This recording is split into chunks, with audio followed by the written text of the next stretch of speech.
Hello everybody, it's Senator Weeder, man. I'm working on a Z248F 48 cut, and this individual bought it used. It's actually really good shape. I got the deck off. I already did the blades over there.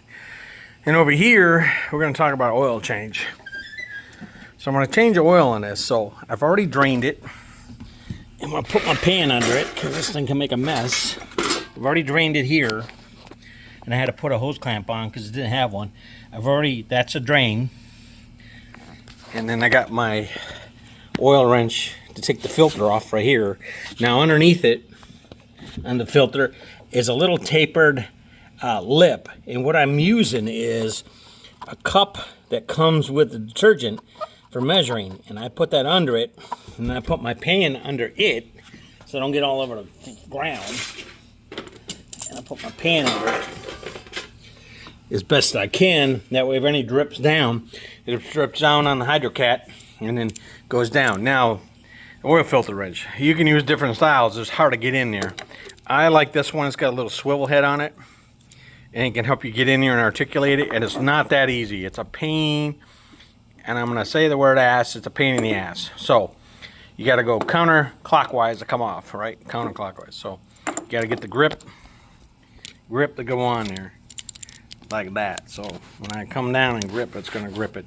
So it's got little barbs on it, and it'll grip into that filter. So got my drain set up. I got my little catch cup set up. Let's put this camera down in here. You can catch me trying to do this while tipping it over.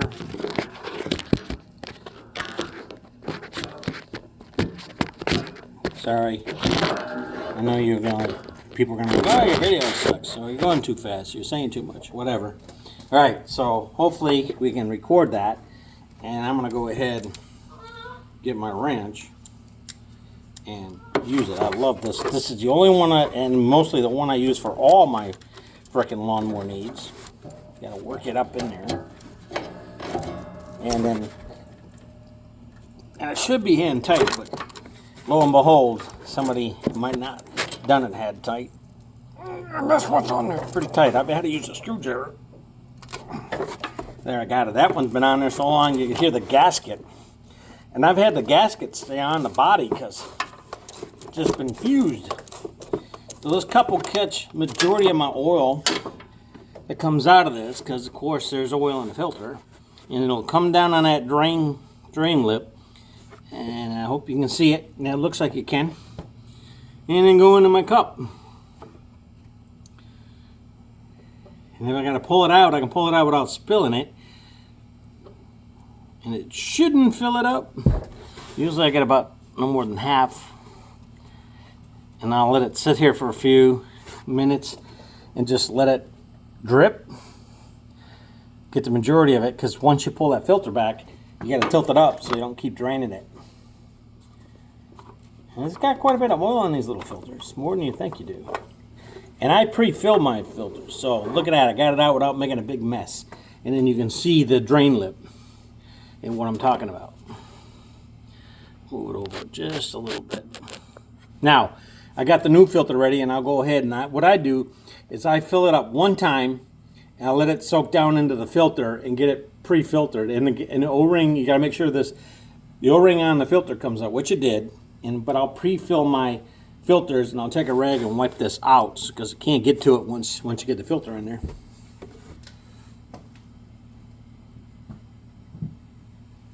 So just give me a few minutes while I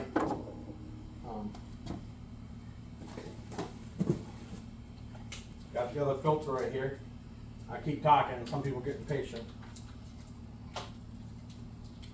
And what I've done is I've taken another oil bottle, and I got I'll show you when I pull the video up. And I got a nipple on it that goes on top of the oil bottle and helps me fill this up. And like I said, I just fill it one time up to the top, let it pull it back down into, because the filter's a wick. I'll let it wick in there, and then I take a little bit of oil and I put it on the O-ring so it's got a little bit of slip to it, but a little bit of grip. You don't have to go all crazy and have that oil everywhere. Then I take a marker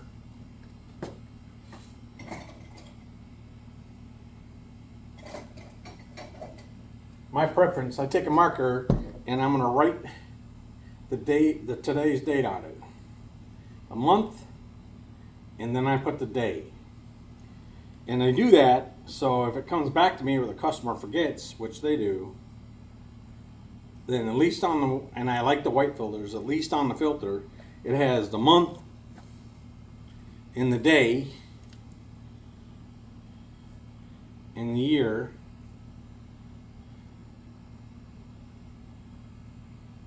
one day and a year on it, so they know when I did it, because they forget.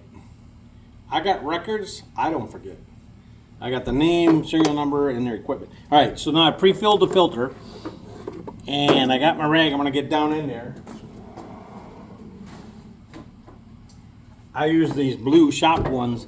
I'm not advertising for Sam, but I get them at Sam. They're on the roll. They're pretty good. I like. So far, I've liked them the best of any of the shop rags I've used. I got regular rags, but these paper ones are good. Now, take a little bit of light.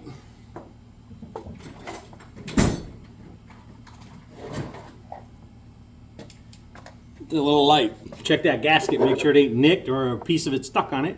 No debris in it. And that's a little good. I got everything nice and clean. So now I've pre-filled it. I've done a little bit of oil on it. I've marked it with a date and year. And I'm going to put it back on. And this is hand tight. So what I do is I put it down, and I got some pretty beastie strong hands and a good grip. And I'll get it up.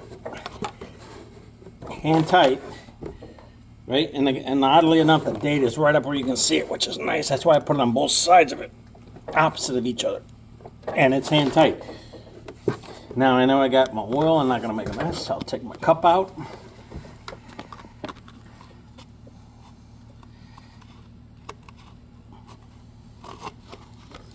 This hose is in the way.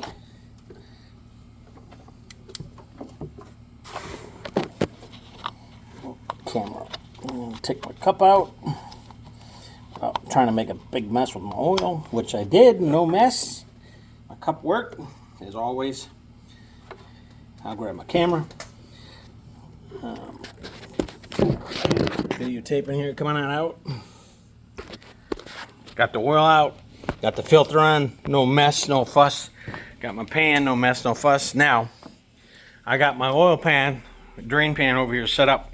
Here's what I do. I take the oil filters and I put them over this hole that goes into the pan, and I let it sit here for a few days and get as much oil dripped out of it as possible. Then when I go dump my oil, I take a shop glove, and I'll wrap it around the filter so it don't leak everywhere.